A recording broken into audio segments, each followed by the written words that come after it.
အမလေးနေရလဲပြင်းလိုက်တာတော့မောလိုက်တာဟူးဒါလေးရေမောင်မဲဘယ်သွားနေရလဲမေးပြန်လာပြီ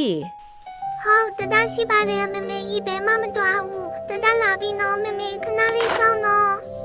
နေတဲ့ရမ်းပူတယ်မမေကြီးမောနေတော့မှာပဲမမေကြီးကတတရင်ခက်လာတယ်ရီးရီးတောင်းလိုက်ပါဦး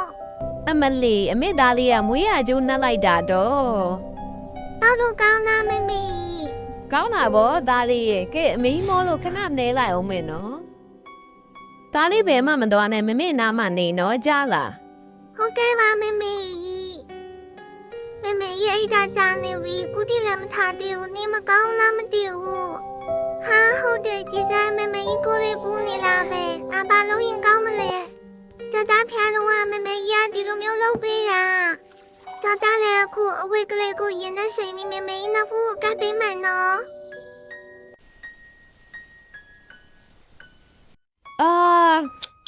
အာအိပ်ပျော်သွားတာပဲ